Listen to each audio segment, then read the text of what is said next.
Hello students, today I'm going to be talking about chapter 3 and the syllogism. And so we've begun the class kind of with an overview of scholastic logic and how Aristotle talked about just the natural logical connection that should exist between a subject and a predicate, what he calls logical semblance meaning similarity. So the brain, even at a very young age, a child can say a certain subject and a certain predicate should have a certain uh, natural connotation. So if I say the dog, you wouldn't say the dog was liquid. Liquid being a predicate, it's not typically used to describe a dog. You might say the dog was friendly, the dog was big, the dog was loud, the dog was aggressive. Those predicates would fit in with the general connotation of what a dog means. So already there's a natural logical structure of our brain. If you said to a child, let's say after they get beyond the little wonder years in which they kind of like, you can say, do you want to be my friend from Mars? A child would say, sure. They can get into fantasy and playing because their imaginations are so open. But after they get to be about 6 or 7, you'll say to a child, I can fly to the moon. And a child might say, well, after they got to be a certain age, they might say, no, you can't fly to the moon, because they know that flight requires some kind of machine or propulsion that enables someone to be able to fly. Uh, so anyway, our brains already make natural connotations between subjects and predicates. That's what I'm saying. We'll say the tree was big, but you wouldn't say the tree was a candy, or you wouldn't say the tree was New York City, because you would say, no, that doesn't sound logical. What I'm trying to suggest to you is that in the first chapter, Aristotle talks about the natural connection that our brain can already make by virtue of being human, that certain subjects fit in with certain predicates. The ocean, if I talked about the ocean was churning. So we know the verb churning as a verb fits in with what we understand as ocean. The ocean was wide. So we can talk about things like that, and the brain can kind of see that. Then I talked about the first principles, and I said that how Aristotle, in dealing with skeptics that were already present in the Greek world, there were sophisticated thinkers back in the day. I don't want you to think that when it's only in modern movies like Inception or Shutter Island when people think about alternate reality and whether we see anything and whether anything is real. Those are not just 20th and 21st century kind of conceptions that come out in movies like The Matrix, like what is real. The ancient Greeks, 2,400 years ago, 400 years before the time of Jesus of Nazareth, were already asking questions about what is the nature of reality? How does what I think correspond to what is out there? Those questions have always existed in philosophy, in the history of philosophy, so they're not new. There were plenty of skeptics, which were called sophists, by the way, in Aristotle's day, and he had to kind of find out, well, how can I argue against these people that seem to say that the human brain can't know anything? Nothing is knowable. Everything is an opinion. Nothing is real. Nothing is tangible. So he came up with the 3 principles, the first principles of logic, and this is in chapter 1, where he kind of like said, well, if you were talking to an extreme skeptic who said, there's nothing outside of myself, nothing, Aristotle would say, well, even when you say there is nothing outside of myself, by the mere fact that you're saying outside of myself already implies that there's something outside of yourself. Well, how did your brain know that there's an outside if there wasn't some perception of something outside of yourself? So that's in the first principle. Something is. Even when somebody denies there's nothing outside, even when they say there's nothing outside, there has to be something that they're denying. Like they'll say, there's no such thing as a unicorn, or there's no such thing as a sunset. Well, how do they have a concept of unicorn or sunset if there wasn't something that somehow came into their brain sometime that they had heard in their mind when people were talking about sunsets or unicorns? So Aristotle says you can't even deny the absolute validity of the first principle of logic, which says something exists. There is something outside of my brain, which he calls the principle of being. Then he talked about the principle of identity. I think that's easier to kind of understand. That's when I talked about Clinton and the sex scandal that he had with Monica Lewinsky, when he was trying to say, no, language, your world is your language, and I'll let language mean whatever I want it to mean. But we all understand that when he was saying, well, describe or define sex, everybody kind of like was telling Bill back in 1994, Bill, you know what sex means. And you were having sex with Monica Lewinsky, so don't play. Although not only Bill Clinton, but corporations and financial institutions will always try to say, well, you didn't lose money. What do you mean losing money? That was a stock market correction.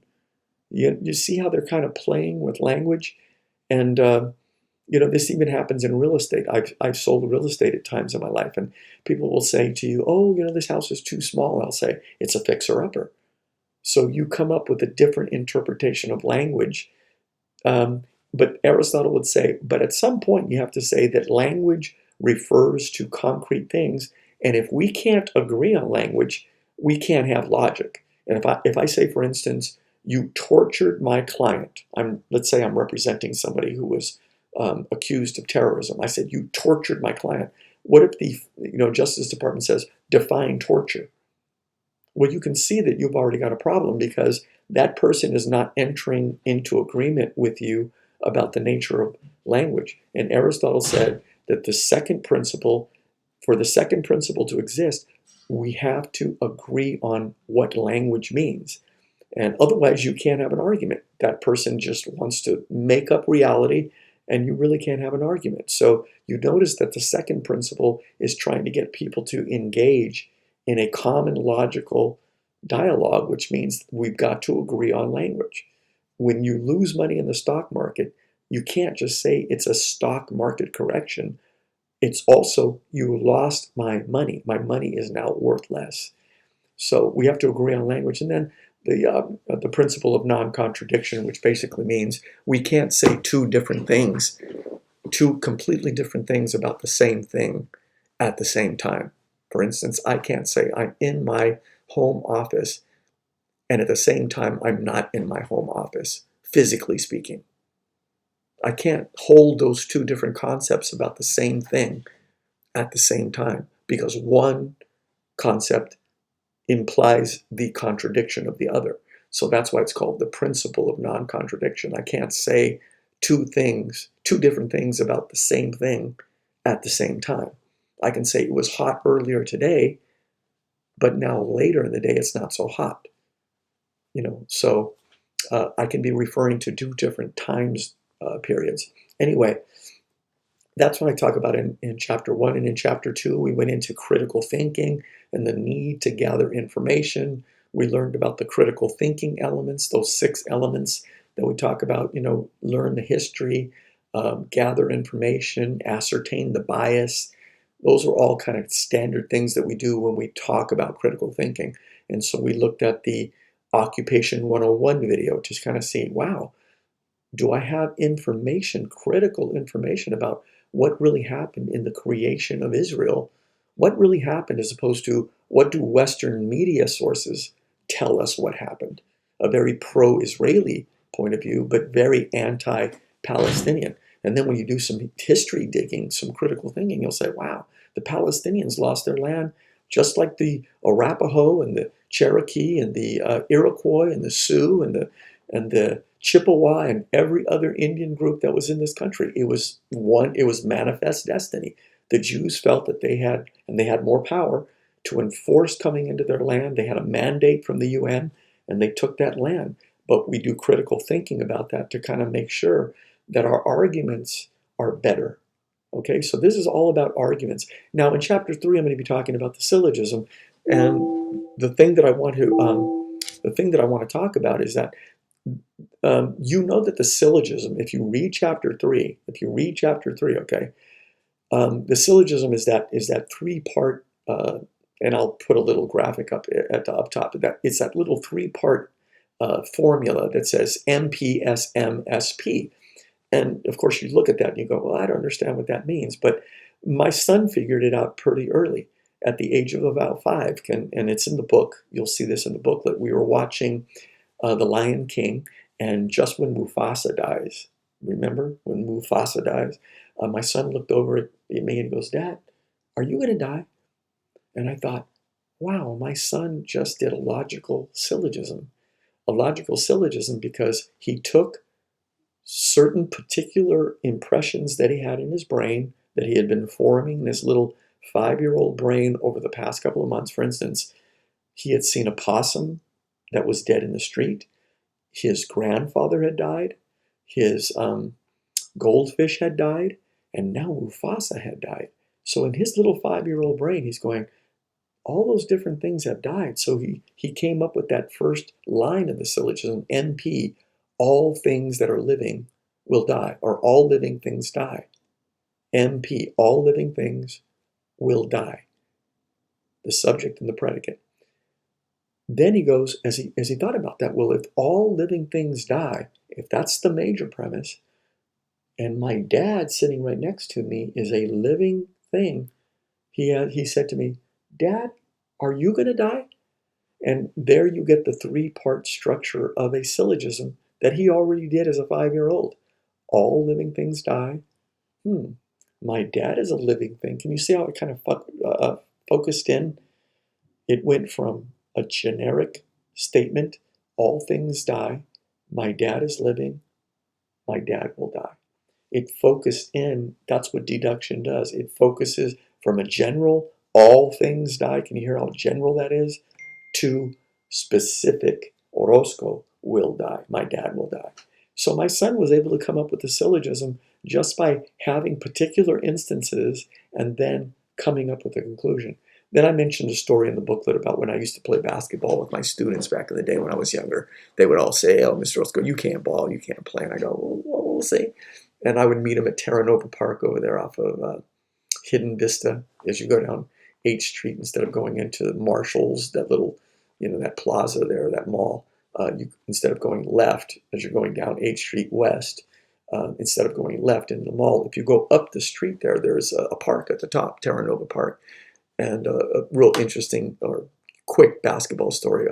I was playing basketball and I saw a bunch of people were showing up, and I was going to challenge the two teams that were playing. I said, I got next.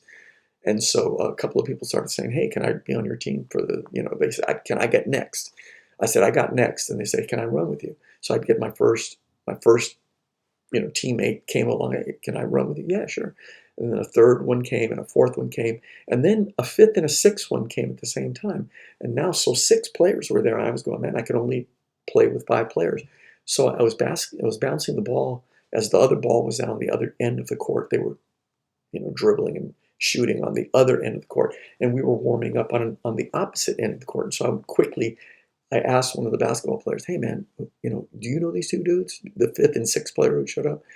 And I said, who should I pick up? Like, who's better? And he said, pick up the black dude, man. And I said, why? And he goes, and referring to the white player who had showed up, referring to his shoes, he said, man, look at them shoes. And I should mention to you that the white player had showed up on the basketball court with some terrible gear. He had like ripped up pants and like some tube socks, and he just looked like he'd come from any place other than ready to hoop, ready to play ball. And the guy said, man, look at them dude's shoes. And the shoes he was wearing was like them Big Five or them Oshman shoes that they put out in front of the sports, stores, like shoes that they can't sell because they're so ugly. He had on a pair of Riddell tennis shoes, and Riddell is not Nike. Okay, Riddell is not Under Armour and like some of these elite or Adidas. It's not one of these elite tennis shoe makers or sneaker shoe maker. Nah, Riddell's are really ugly shoes, man. And so that's what that guy said, man, look at them shoes. So I kind of thought, since I have a background in logic, I thought, I just see this dude's syllogism. His syllogism is, if you look at the top line, MP, the major premise, and we'll talk about MP, SM, and SP. We'll talk about what all that means. But the major premise for him was all players who wear Riddell tennis shoes are scrubs. Can you hear that? The general premise. All players who wear Riddell tennis shoes are scrubs. General. Specific. This player is wearing Riddell tennis shoes. And then even more specific, this basketball player is a scrub. So can you hear his logic? Now, I'm not saying it was good logic. I'm not even saying it was a generalization. But I'm just showing you the way his logical thinking gathered. He must have had some impression over time that anybody who would wear an ugly pair of tennis shoes like that must be a very bad basketball player. So that's what he came up with. And to make a quick end of the story, so I ended up picking up the black dude. I said, well, he ain't no good. I have it on good authority that this player ain't going to be any good. So the basketball player, the black player, I said, man, why don't you make up my squad? And it was kind of funny because then we played. The dude was absolutely terrible. He absolutely, it was like funny. He had no game. He had no shot. Instead of having a nice little, kind of like rotation on his shot, he shot like Shaquille O'Neal. He looked terrible, terrible form. I should have known better. I should have known better to do a little bit more critical thinking instead of just, hey, whatever syllogism works. It's a syllogism, right? So it should work. But remember, syllogisms are only as good as the premises that build them up, that make them up, right? So if you start out with a bad general premise, all Riddell wearing basketball players are scrubs. If that's your general premise, of course you're going to say, and if he's wearing Riddell's, he's a scrub. Of course, that's a valid kind of argument, but it doesn't have very good critical thinking because the premise is all messed up.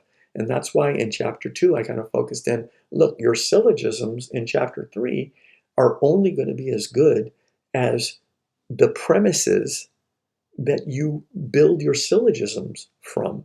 So if you haven't done any critical thinking about presidents or racism or about the education system, about social media, or about buying a house, or about going to college, or about, whatever, if you haven't done any good thinking, then your syllogisms are always going to be silly, like this syllogism that I heard on the basketball court. You'll end up saying things like all blondes are dumb, all people from Coronado are snooty, all people from Hillcrest are gay, all homies with their hair cut, real tight are gangbangers.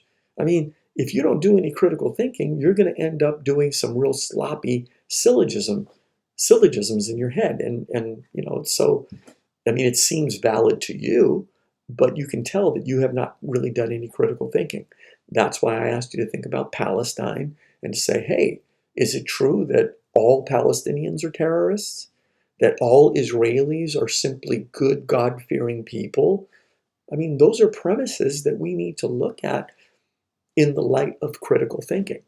I'm not saying that Occupation 101 is the last word on the Palestinian-Israeli conflict, but it certainly gives us an opposing viewpoint from the dominant pro-Israeli point of view. And I'm not dogging on Israelis. I'm just saying Israeli policy is really, anti-Palestinian. It's very harmful. It's anti-humane. It's anti-human rights. That's my opinion. But I think I can show you evidence that testifies to that. Anyway, so that's the syllogism. It's kind of like our natural, I like to put it this way. The syllogism is our, how should I put it? It's our rational thinking expressed as a formula. So my son did some rational thinking based on his impressions about living things dying. And if his dad is a living thing, his dad is going to die. So my son basically said, that's my 3-part kind of like formula, which is really funny because Aristotle found that the syllogism is kind of embedded in the brain. You don't create syllogisms. They're kind of in the natural logical structure of your brain, because my son was able to do it at 5 years old.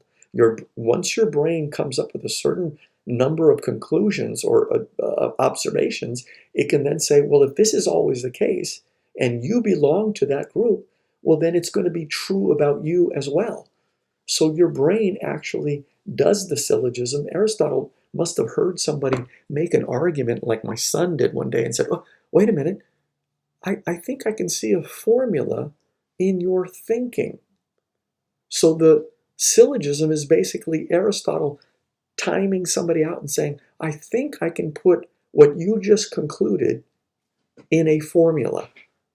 And that's what the syllogism is. Now, if some of you are getting this and it kind of is, intuitive, and some of you are going, Mr. Rothko, you're doing this. I need you to kind of be like this.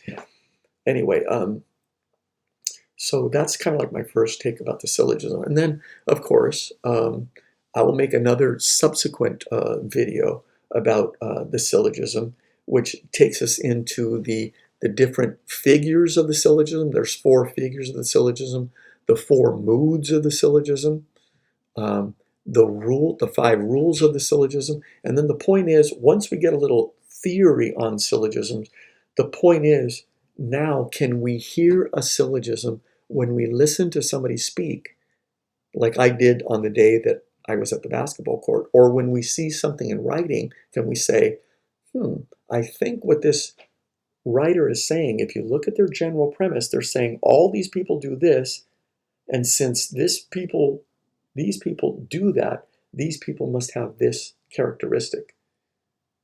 That's usually what a syllogism does. Or when somebody's writing something, they're kind of saying, this is my general premise, and then they make the application. Think about the general premise that goes on in the minds of a lot of people who are policing today, to come back to a theme. I mean, if you're black and you have dreads and you're in a car and it's like 2 o'clock in the afternoon or 2 o'clock in the morning, what do you think is the general premise of a lot of police officers in the United States? When they pull you over, they must pull you over because they think, here's the general premise, MP, all people with dreads driving around at 2 o'clock in the afternoon are potential criminals. This dude has dreads and is driving around at 2 a.m. in the morning, I should have said. This dude is a criminal. Can you see the syllogistic thinking that we do? And in other words, it's valid thinking for the police officer who does it. It's just not good critical thinking, because his general premise, or her general premise, if it's a female cop, is not a valid, warranted, well thought out premise. So anyway, so you're getting a little bit of feel of what the syllogism is, this natural reasoning process that we have in our brain, and we already have it at a pretty young age, that Aristotle magnificently expressed as a formula called the syllogism. I hope that makes a little bit of sense to you, and I'll talk more about the figures, the parts, and the rules of the syllogism in our next video, so that you can start learning how to see syllogisms in writing, or even when we're listening to an argument. Okay.